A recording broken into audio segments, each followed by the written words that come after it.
Bismillahirrahmanirrahim. Assalamualaikum warahmatullahi wabarakatuh. Alhamdulillahi rabbil alamin, wa ashhadu an la ilaha illallah wahdahu la syarika lahu waliyus salihin, wa ashhadu anna sayyidana wa nabiyyana Muhammadan abdullahi wa rasuluhu as-sadiqul amin. Allahumma salli wa sallim wa barik ala sayyidina Muhammad wa ala alihi wa sahbihi wa man tabi'ahum bi ihsanin ila yaumiddin. Amma ba'du, subhanaka la ilma lana illa ma 'allamtana innaka antal alimul hakim.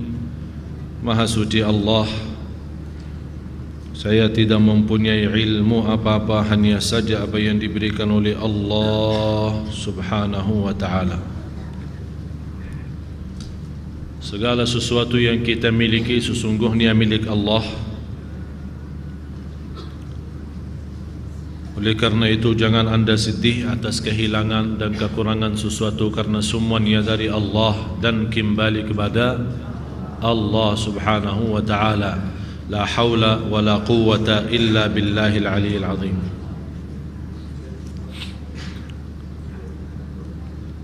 Bapak-bapak, ibu-ibu, jamaah Masjid Agung Sunda Kelapa yang dimuliakan Allah subhanahu wa ta'ala, bersabarlah, hari ini kita asinnya mati ya. Subhanallah. Padahal tempatnya terbuka, masih ada kipas, pintu-pintu, tapi begitu merasa bagaimana rasanya kalau kita di dalam kubur. Gelap, tidak ada udara, tidak ada pintu terbuka. Malah na'udzubillah lebih parah kalau pintu yang terbuka di situ ke arah neraka, bukan ke arah surga. Tanpa dibukakan pintu ke neraka, itu sudah Allah Maha tahu bagaimana keadaan kita. Apalagi kalau terbuka. Oleh karena itu Bapak Ibu, bahagia seorang yang selalu ingat mati. Dan saya selalu sampaikan kepada jamaah, tidak ada lagi istilah tidak enak sama orang. Pakaian kita tidak enak sama orang, numuan kita tidak enak sama orang. Sekarang harus rubah itu menjadi tidak enak sama Allah, tidak enak sama Rasulullah sallallahu alaihi wasallam. Apapun berlangkah, berlaku kita, ucapan kita, pandangan kita, pakaian kita, ucapan lidah kita, semuanya harus berfikir enak sama Allah enggak? Kalau dah enak sama Allah, tinggalin. Berpakaian kita enak sama Allah enggak? Semuanya berfikir seperti itu. Sudah tidak ada istilah tidak enak sama manusia. Kita terlalu mengutamakan manusia, padahal manusia tidak pernah puas, tidak pernah ridha. Pasti ada saja dari pendapat manusia. Oleh karena itu jangan harap dari kata-kata manusia, jangan menunggu balasan manusia. Termasuk saat kita silaturahim, berbuat sebuah kebaikan karena Allah, jangan menunggu dipuji oleh manusia, jangan nunggu dibalas kebaikan. Kalau anda memang memberikan yang terbaik karena Allah, jangan menunggu orang balas baik. Biarpun orang zalim sama kita, mencaci maki kita, menghina kita, kita menunggu hanya balasannya dari Allah subhanahu wa ta'ala. Walaupun berat kita rasa, kadang-kadang kita sakit hati, tapi Allah di sini memberikan kita rasa sakit hati. Allah mau lihat apakah kita ikhlas atau tidak. Kalau memang kita mengharap dibalas sama manusia, ya pasti sakit hati. Tapi kalau kita hanya harap balasannya dari Allah, faman ya'mal mithqala dzarratin khairan yarah wa man ya'mal mithqala dzarratin syarran yarah, kita tidak peduli apa kata manusia. Senang tidak senang, ridha tidak ridha, suka tidak suka, saya tidak peduli. Yang penting saya fikirkan Allah. Pakaian saya enak sama Allah enggak? Ucapan saya enak sama Allah enggak? Kalau saya ketiduran dari waktu salat, enak sama Allah enggak? Kalau saya tidak menjadi orang jujur, enak sama Allah tidak? Sekarang di mana-mana semua jamaah punya HP. Ada yang BlackBerry, ada yang suka SMS atau BB atau apa. Ingat satu, apapun yang kita ketik akan lihat nanti. Silahkan terserah mau ketik apa. Setiap satu huruf, satu kata akan tersimpan selama-lamanya. Kalau baik, alhamdulillah bersyukur. Kalau tidak, berarti nunggu balasannya nanti. Malu kita. Kita kadang-kadang bicara tambah batas. Apalagi kalau sudah di atas jam 12, murah meriah katanya. Udah. Telepon gratis. Ngomong lupa ada malaikat kanan kiri menghitungkan semua. Nanti kita malu sama Allah. Ternyata semua terhitung. Tak ada kecil besar pun tak ada, semua terhitung. Ucapan, pandangan, berlaku, langkah, jalan semua terhitung. Allah Maha Adil. Wa ma zalamnahum walakin kanu anfusahum yadhlimun. Kami tidak pernah menzalimi hambaku, tapi hamba yang suka menzalimi dirinya sendiri. Bapak-bapak, ibu-ibu yang dimuliakan Allah Subhanahu wa taala, masih kita sama-sama melanjut bahasan ciri-ciri hari kiamat. Ada beberapa poin yang perlu kita perhatiin,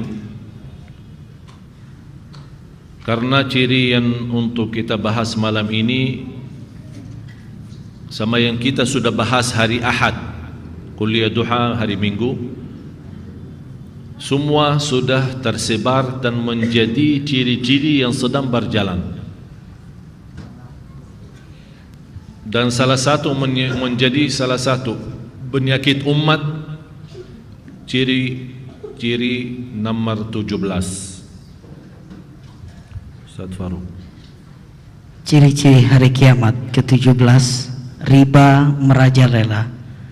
Dalam Sahih Al-Bukhari dari Abu Hurairah radhiyallahu anhu bahwa Rasulullah sallallahu alaihi wasallam bersabda, sungguh akan datang suatu zaman pada manusia seseorang tidak peduli lagi dengan status kehalalan atau keharaman harta yang ia peroleh. Ini sudah zamannya. Banyak orang sekarang tidak mau tahu. Yang penting ada fulus. Halal, haram, saya tidak mau tahu. Sekarang orang menganggap kalau tidak ada fulus, ngerti fulus enggak? Kalau tidak ada uang, berarti kita merasa diri susah. Padahal belum tentu uang itu menghilangkan kesusahan. Betul enggak? Saya kasih gambaran. Uang itu membelikan obat, tapi tidak memberikan kesehatan. Betul enggak? Uang itu mampu membelikan tempat tidur, tapi tidak mampu memberikan tidur. Betul enggak? Uang itu memberikan kita beli rumah, tapi tidak memberikan kita nyaman di rumah. Berarti uang itu jangan dianggap segala-galanya. Orang-orang yang merasa uang itu segala-galanya berarti salah ngerti, salah faham terhadap uang. Malah justru keadaan uang itu membuat kita lalai dan menjauh dari Allah Subhanahu wa taala. Oleh karena itu kata Rasulullah SAW, fitnah umat ini adalah uang. Salah satu fitnah. Gara-gara uang pembunuhan, gara-gara uang bermusuhan. Dan salah satu musibah yang sering tidak diperhatikan oleh kaum masyarakat Islam di Indonesia soal warisan. Orang tuanya sudah meninggal, tinggalkan warisan, tanah, rumah, apa yang lain-lain. Sekarang banyak umat Islam memfikirkan tidak usah dibagi, kita kan sama-sama saudara, kita sama-sama damai, sama-sama baiklah, mau kenapa bagi? Tidak usah dibagi, biar berjalan lancar seperti itu, seperti biasa aja. Ini juga, ini termasuk salah satu salah besar. Namanya ada warisan, segera dibagi. Sistem bagiannya ada dua, bisa dibagi secara total, masing-masing mengambil haknya, sahamnya, atau dibagi secara hitungan supaya masing-masing tahu haknya apa. Misal ada dua saudara, ayahnya meninggal tinggalkan satu rumah. Bagaimana cara membagi rumah? Tidak mungkin dipecah dua dibagi, tidak. Tapi kira-kira pasarannya berapa? 1 miliar. Berarti saya sama Anda sudah tahu nasib kita dari sisi hitungan. Kalau ada satu minta haknya sekarang, wajib bagi yang kedua memberikan. Bagaimana caranya? Kalau Anda tidak mau jual rumah, Anda wajib membayar hak sebagian ini, berarti menjadi rumah itu milik Anda sendiri. Ini persoalan banyak yang sekarang menghadapi masalah karena orang tuanya meninggal, kemudian ibunya meninggal, tidak dibagi warisan sekian lama. Begitu anaknya dan cucu mereka sudah membesar, muncul banyak masalah. Sekarang bingung hitungannya, dan di luar membingung hitungannya masalah-masalah antara saudara dan keluarga. Sampai sekarang kita melihat ada banyak keluarga yang kita datangi untuk mendamaikan antara mereka, tidak bisa-bisa.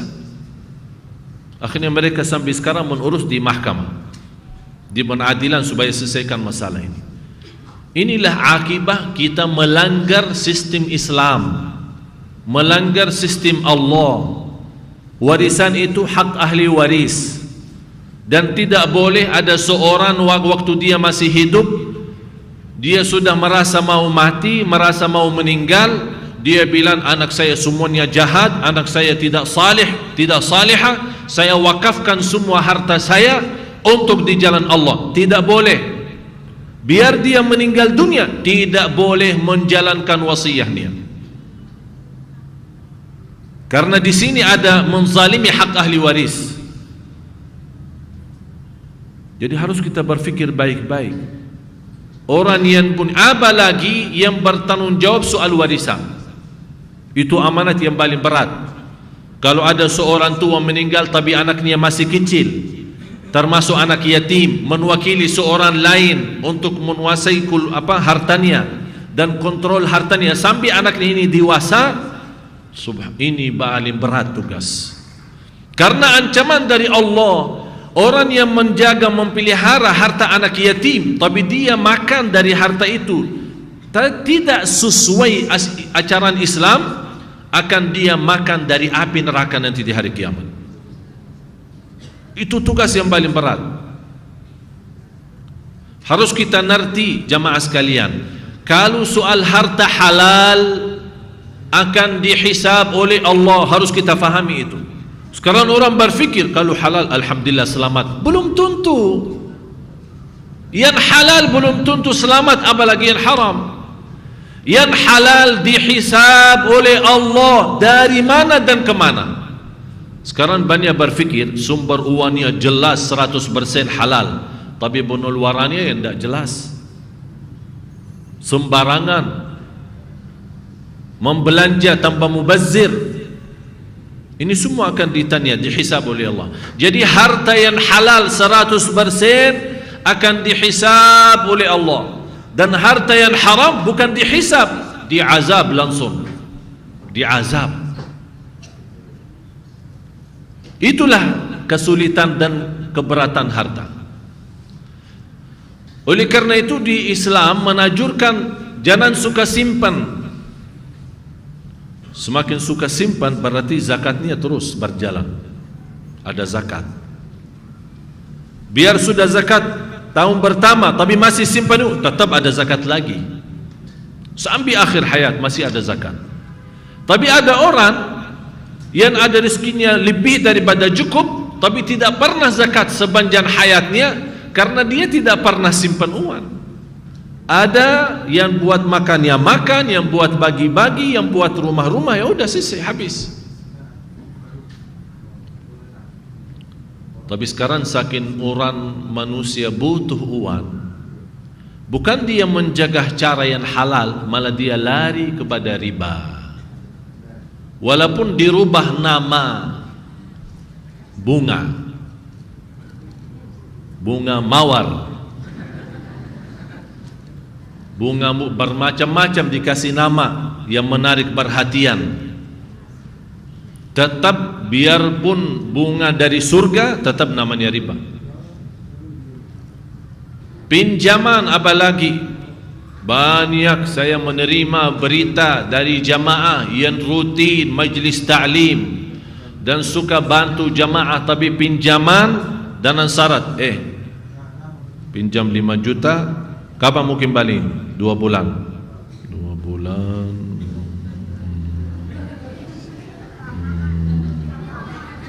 5,5 ya, dan telat naik, itu sudah riba jelas.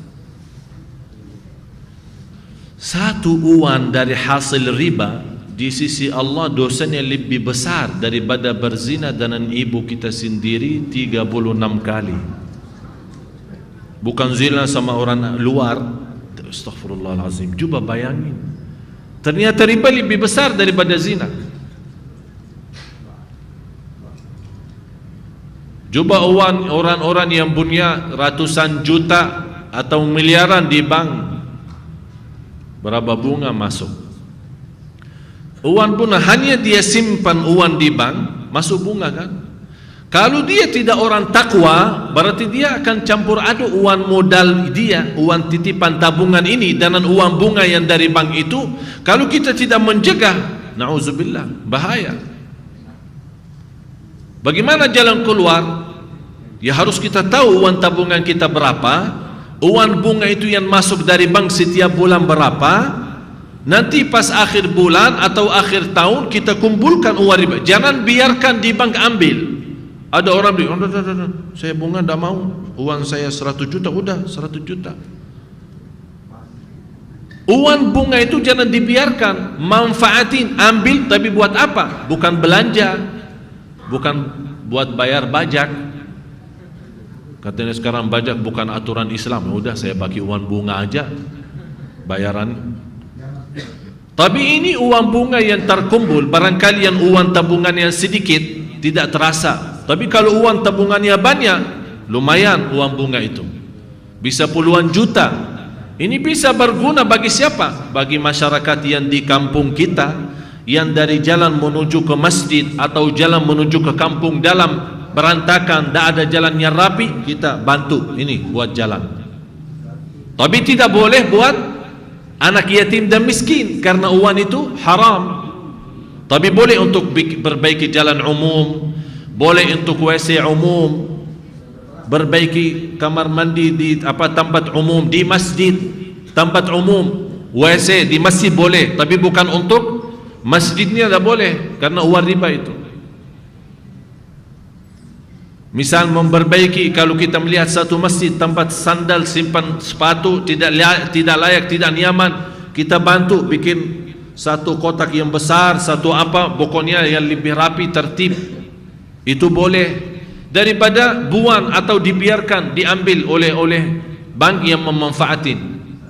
Ini salah satu cara ulama bisa menggunakan uang riba untuk kemaslahatan umum, tapi tidak boleh untuk kemaslahatan pribadi. Dan tidak boleh berkata kepada mereka, ini sedekah dari saya, tolong sebutkan nama saya, Al-Fatihah. Tidak boleh, karena ini salah satu cara untuk daripada kita mencampurkan harta riba itu masuk ke uang kita, nanti jadi semuanya kotor dan haram. Kita menjaga modal kita, tetap kita jaga. Lebihnya yang kita tahu, uang ini adalah uang tabungan saya, Dan semua saya yakin kalau ada uang tabungan orang tahu. Masa tidak tahu uang diri sendiri? Tabungannya berapa? Lebihnya kalau kita sudah tahu berapa.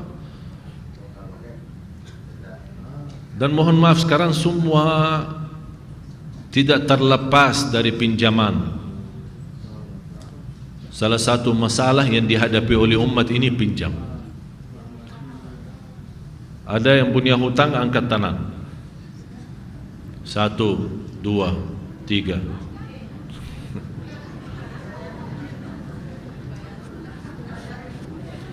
Segera lunas. Hutang ini luar biasa itu.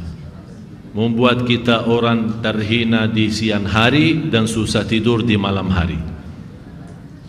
Tapi orang yang niat baik, memang ada kebetulan perlu untuk membina keluarga, dia perlu pinjam untuk usaha. Tapi bukan lewat bank, ada orang tertentu. Malah sekarang kita harap lewat bank syariah memberikan kemudahan. Mulai alhamdulillah sekarang gerakan bank syariah di Indonesia, walaupun masih proses belum 100% bagus, tapi itulah salah satu usahalah mereka. Mudah-mudahan sampai semua bank yang ada di Indonesia menjadi syariah. Salah satu musibah krisis ekonomi yang dihadapi oleh dunia beberapa tahun lalu, masih ingat? Di Eropa sampai ada beberapa negara bangkrut. Ini tahu sebabnya apa? Sebabnya riba. Dan Allah sudah jelaskan akibah riba, orang yang berguna riba, dia melawan Allah dan Rasulnya, dia perang lawan Allah dan Rasulnya. Dan saya bertanya, kalau kita lawan Allah dan Rasulnya, siapa yang menang? Ya udah, jangan macam-macam. Ini perang namanya. Berhati-hati dari riba. Dan siksa ahli riba di kubur dan di neraka di hari kiamat berat sekali. Tapi Allah masih memberikan kesempatan. Fa in tubtum falakum ru'usu amwalikum la tadhlimuna wa la tudlamun. Kalau kamu segera bertaubat, tetap modalmu milikmu. Ini juga salah satu kerinangan. Modalmu ya tetap modalmu. Yang lebihnya yang namanya riba tidak dizalimi dan tidak menzalimi. Ambil hakmu, lebihnya lepaskan diri dari para tanggung jawab di hadapan Allah Subhanahu wa taala. Dan dosa riba bukan penaruhnya kepada orang yang guna riba. Sekarang kita ke bank ya, pinjam. Orang yang transaksi, yang isi formulirnya, yang fotokopi suratnya, semuanya terlibat dalam dosa riba. Coba bayangin, saking buruknya riba. Ini ada tuh, ini pegawai bank ya, dipanggil anak buahnya, Pak, tolong fotokopi surat ini, atau formulir, atau KTP. Ini tugasnya apa? Fotokopi aja kan? Tapi karena dia fotokopi transaksi riba, dia terlibat dosa. Berarti kita perlu berhati-hati. Biar Bapak Ibu tahu, ini salah satu masalah yang kita lalai. Masuk ke bank, bank bukan syariah. Kalau bank jelas, kalau bukan bank syariah itu jelas dia bank riba. Tidak ada bank, tidak ada riba di luar bank syariah. Sampai ulama berkata, kalau anda masuk ke bank yang biasa guna riba, transaksi riba, kalau anda masuk ke dalam menawarkan minum air, jangan minum, karena itu dari uang riba dan air itu haram diminum. Subhanallah. Coba bayangin, kita ditawarin, Pak, mau teh nih? Ya boleh, teh panas ya, teh panas lagi, biar sekalian panas di neraka jahanam. Nauzubillah.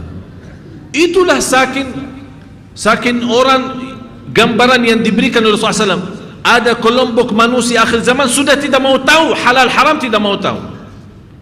Beda sama orang salih yang punya sifat wara'. Artinya daripada wara', dia sangat menjaga. Sangat menjaga. Bukan hanya dari halal, dia tahu ini sumber uang itu dari mana. Saya ceritakan satu cerita bagaimana ulama sangat memperhatikan soal harta itu. Ada guru saya punya salah satu murid bekerja di kantor pemerintah. Mohon perhatiin cerita ini. Terus ada keperluan surat pribadi, ada urusan pribadi antara guru saya sama muridnya. Tapi muridnya kebetulan salah satu pegawai di kantor pemerintah. Kata muridnya, ya guru, saya sudah siapin surat itu, saya mau kirimkan fake. Ditanya sama guru saya, enti mau kirim fake lewat mana? Lewat kantor Ustaz. Kantor siapa? Kantor ente atau kantor pemerintah? Oh, kantor pemerintah. Oh, tidak boleh. Karena ini kantor pemerintah, berarti ada tugas berjanjian sama urusan pemerintah. Ini surat mau dikirim untuk pribadi saya. Kalau anda menggunakan fake pemerintah, urusan pribadi saya, dosa besar. Berapa kali kita di kantor telepon enak, katanya gratis karena dari kantor. Kita tidak tahu itu dosa, itu haram. Kenapa tidak menggunakan HP? Oh, ada gangguan. Biar ada gangguan daripada terganggu di neraka nanti. Sabar dalam gangguan HP kita daripada menggunakan kantor. Kecuali kalau kita telepon dari kantor, ada memang tugas kantor. Ini ada tugas kantor, disuruh telepon bapak, ditelepon ibu, ada undangan, ada apa, bisa kita gunakan. Tapi bukan urusan pribadi kita. Malah kita telepon restoran Hadramut, ya, tolong siapin bungkus nasi sebentar, saya lagi mau. Pesan makanan, orderan lewat kantor, telepon kantor. Ini hal-hal kecil, mohon maaf, tapi sehari-hari terjadi. Akhirnya kita terima gaji, lupa kita hitung berapa kali telepon, semestinya kita bayar. Karena ini bukan hak kita, salah menggunakan tugas, akhirnya menjadi dosa. Kita lupa, kita lalai, fantas, susah dan berat salat malam. Ini salah satu dosa kita lupakan. Coba lihat berapa kali kita berlaku dosa semacam ini yang tanpa kita sadari. Berhati-hati Bapak Ibu. Banyak masalah kita. Saya kemarin diundang salah satu perusahaan untuk isi ceramah. Ya, Garuda mengundang saya datang isi acara. Biasanya kalau ada undangan dari mana-mana, termasuk dari jamaah, kita punya sistem perusahaan, dia tugaskan satu supir antar jemput namanya. Betul? Dia datang ke tempat kita, rumah kita, membawa kita untuk ke tempat acara. Habis selesai pulang. Tidak boleh bagi saya yang diundang antar jemput, tugas memberikan isi acara, tidak boleh supirnya membawa saya ke tempat lain. Kalau dia bawa, dia terlibat dosa. Ada teman saya bilang, Syekh, kalau habis ini mau kemana? Tidak, saya ada urusan. Oh, tidak apa-apa, diantar sama supir Garuda. Tidak boleh. Saya tetap diantar pulang sampai ke rumah sesuai yang ditugaskan oleh perusahaan itu. Nanti saya dari rumah saya pakai taksi. Udah apa-apa, sekali jalan, ini memang supirnya lagi kosong, tidak boleh. Dosa. Kamu faham dosa enggak? Itu tidak boleh. Saya bertanya sama dia, coba bertanya sama orang kantor. Kalau dia tahu sampai supirnya telat, karena semuanya terhitung, malah kadang-kadang mobil keluar dari perusahaan kan terhitung berapa kilo kan, sampai dia pulang isi berapa tol, ini semua. Berarti ternyata persoalan seperti ini banyak yang menggunakan mobil perusahaan untuk urusan pribadi. Ya Allah, ternyata banyak dosa kita sehari-hari. Inilah yang membuat hilang khusyuk dalam salat, menghilang berkah sedekah kita. Padahal saya yakin Bapak Ibu suka setiap hari bersedekah, tapi kenapa tidak ada berkahnya? Karena lawan sedekah itu menghapus dosa yang sehari-hari. Ya alhamdulillah masih bisa terhapus dosa kita lewat sedekah, lewat ibadah yang lain. Cuba bayangkan kalau tidak terhapus, terkumpul semuanya, na'udzubillah. Oleh karena itu Bapak Ibu, berhati-hati dari hasil uang atau hasil rezeki yang masuk ke kita. Apalagi yang sudah lewat mulut kita, makan dan minum. Karena salah satu, seorang datang kepada Rasulullah SAW, Mu'adz bin Jabal radhiyallahu anhu, ya Rasulullah, berikan wasiat kepadaku atau kasih saya amalan supaya doa saya makbul. Ini sahabat bertanya kepada Rasul, supaya doa saya makbul, tidak tertolak. Apa kata Rasulullah? Saya tidak ada amalan apa untuk doa makbul kecuali satu, jagalah mulutmu dari haram. Masuknya haram. Waktu kita makan minum harus tahu itu dari mana. Kalau kita tidak tahu, makan saja malah halal haram tidak menjadi bermasalah, ini salah satu yang membuat doa kita tidak diijabah.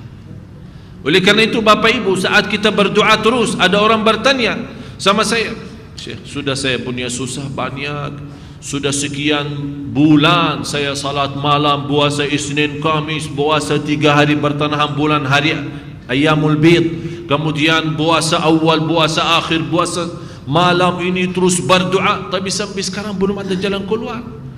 Saya bilang, singkat saja jalan keluarnya, sumber makanannya dari mana, itu saja. Kalau yakin jelas halal 100%, alhamdulillah, pasti ada jalan keluar dan doa kita diijabah oleh Allah Subhanahu wa taala. Oleh karena itu jamaah sekalian, tolong berhati-hati. Dosa lalu, orang-orang pegawai yang sudah pensiun, kita bawa berapa banyak dosa kita. Kita bertaubatan kepada Allah Subhanahu wa taala.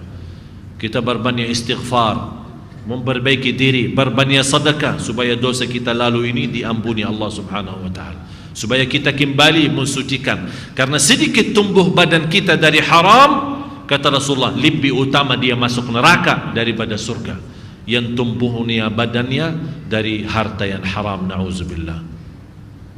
Apalagi badan kita tertumbuh dari harta haram, berarti keturunan kita semua kanak. Karena darah kita sudah haram. Sampai kata Rasulullah SAW, saking orang susahnya memohon kepada Allah, anna yustajabu lahu, bagaimana diterima doanya, makanannya haram, minumannya haram, berpakaiannya haram, berjalanannya haram, berlakunya haram, bagaimana Allah terima doanya? Oh, masalah besar. Dan sayang sekali kalau kita berdoa setiap hari, tapi satu-satunya tidak diijabah oleh Allah. Ternyata bukan Allah tidak menijabah karena Allah tidak kasih sayang, tapi karena kita tidak menjaga diri kita dari yang haram. Yang ke-18 sudah muazzam.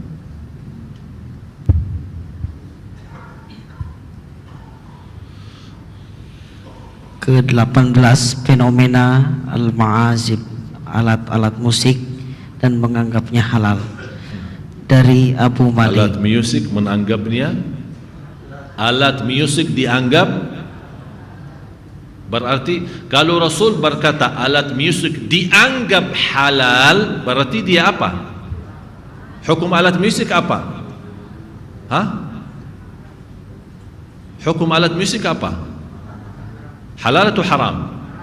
Haram. Tapi kata Rasulullah, nanti ada sebagian dari umatku dianggap halal.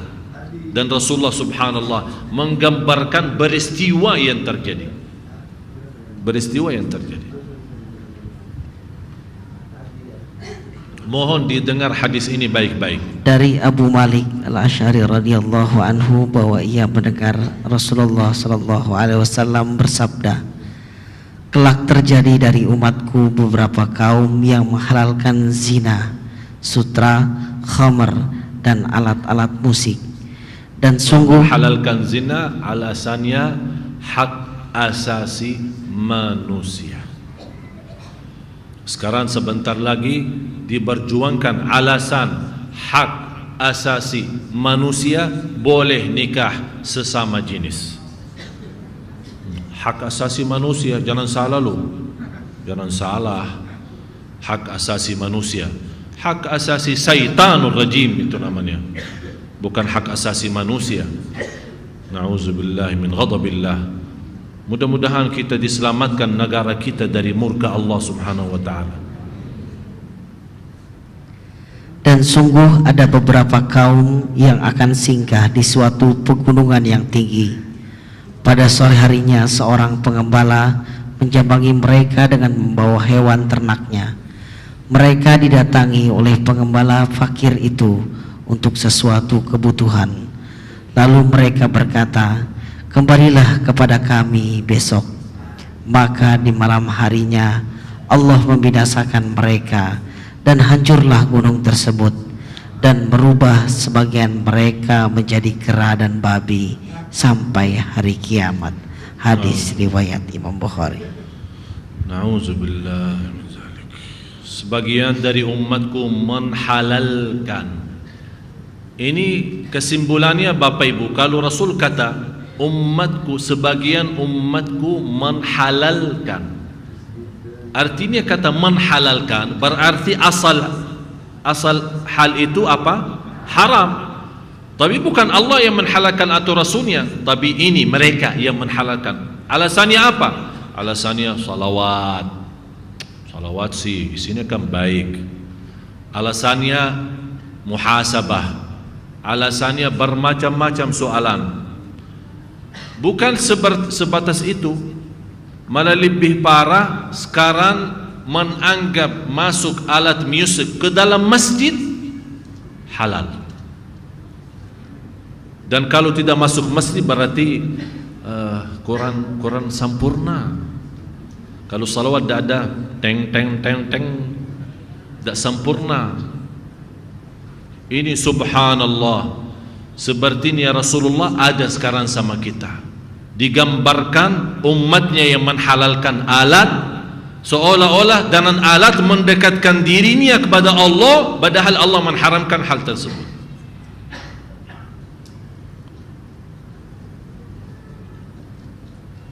Hati-hati.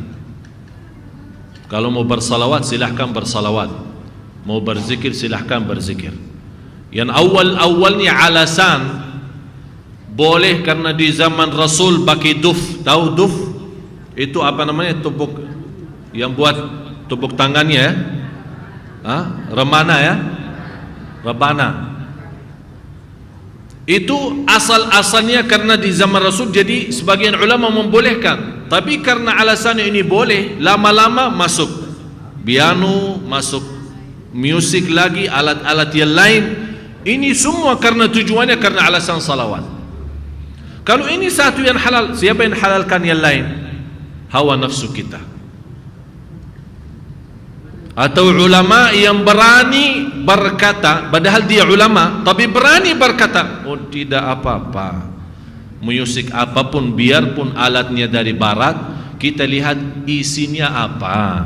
Kalau salawat boleh, kalau tidak salawat tidak apa-apa.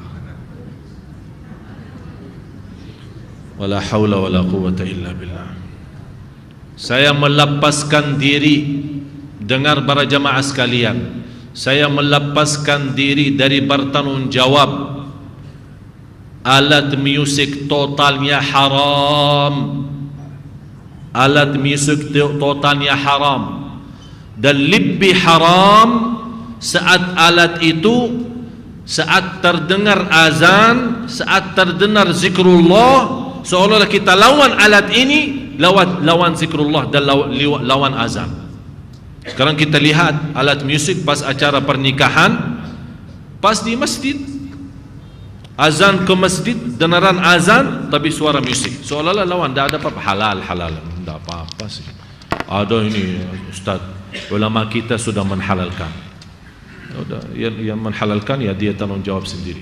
Dan salah satu menjadi bahaya bagi iman kita, termasuk untuk tumbuh badan kita, mendengar musik pas mau tidur. Ada orang asik tidur kalau handsfree-nya di dalam telinga, mendengar musik. Katanya baru bisa tidur. Ganti. Kalau mau untuk menjaga iman, menjaga takwa, dan tetap dipelihara oleh Allah sepanjang kita tidur, ganti dengan ayat Al-Quran, ayat Al-Kursi, Al-Fatihah, Suratul Baqarah. Subhanallah, dari sisi ilmu dokteran ahli saraf dibuktikan Suratul Baqarah menyembuhkan dan mengaktifkan saraf yang dalam otak yang sudah mati. Kadang-kadang kita namanya manusia, semakin usia, semakin umur, kan ada saraf-saraf yang sudah tidak aktif karena ada kelemahan fisik, kelemahan tenaga, tidak jarang olahraga, banyak beban urusan fikiran macam-macam. Ini yang membuat ada masalah banyak di dalam otak kita. Tiba-tiba rasa pusing, ya. Ini obatnya Suratul Baqarah. Apalagi buat anak-anak kecil, anak yang masih bayi, ya, masih baru beberapa bulan, belum 1 tahun atau seterusnya. Subhanallah, Suratul Baqarah salah satu yang sangat aman dan berkah untuk otak anak kita. Jadi stand, tidak perlu dimasukin di telinganya, apalagi dia masih kecil. Cukup bawa tip dalam kamarnya atau samping tempat tidurnya, di stand Suratul Baqarah terus setiap malam sampai habis. Begitu habis, ulang lagi. Ini yang membawa berkah bagi kita. Bukan kita tidur katanya pusing kalau tidak dengar Michael Jackson. Ya, ditemani syaitan, di samping kita syaitan. Sekarang saking salah faham kita terhadap musik, akhirnya masuknya kepada salawat. Saya pernah melihat seorang perempuan melagu salawat. Tapi karena saking asiknya, ya, serunya musik, lama-lama dia lupa sambil bersalawat joget. Aduh, ini sudah bahaya musik. Padahal salawat itu mengajarkan kita lebih sopan, lebih memiliki akhlak mulia. Masa wanita yang berjilbab, pakaiannya luar biasa rapi, tapi joget? La haula wala quwwata. Ini sudah akibatnya musik. Tapi cuma kalau tidak ada musik, bersalawat, ya tidak mungkin mau joget orang. Atau sambil bertahlil atau bertasbih. Masa orang subhanallah sambil kelihatan dadahnya, na'udzubillah. Itu tasbih namanya. Berarti dosa apa? Macam mereka ini dengan orang-orang yang di diskotik atau yang joget-joget dengan karaoke atau yang apa bedanya? Beda cara mereka joget sama, tapi beda isi. Itu lagu cinta dan ini lagu salawat katanya. Ini masalah. Ini yang namanya sudah tercampur aduk ibadah kita dari yang benar. Karena kita mohon maaf, saya yakin orang yang bersalawat di masjid, di luar masjid, sambil membawakan alat musik, saya yakin niat mereka baik. Saya yakin mereka bukan berniat mendustakan Allah atau bermaksiat kepada Allah dan Rasulnya. Tapi saya yakin mereka belum tahu. Tak perlu sebut masjid mana saja, tapi yang saya bicarakan umum. Mohon hal ini dijaga. Kalau memang terpaksa suruhnya karena ada musik, silahkan, tapi jangan masuknya alat di dalam masjid. Sana di parkiran. Ini masalah besar. Dan mohon maaf saya berbicara seperti ini, silahkan mau berrespon apa, oh jangan begini, tapi harus saya sampaikan. Saya tidak mau nanti datang, apa yang saya melihat sesuatu yang tidak baik, alhamdulillah sudah berkali-kali saya nasihatin, saya sampaikan.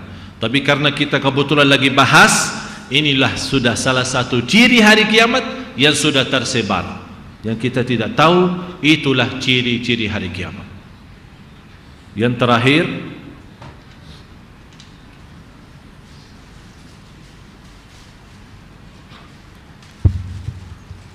19. Maraknya minuman keras atau khamar dan menganggapnya halal.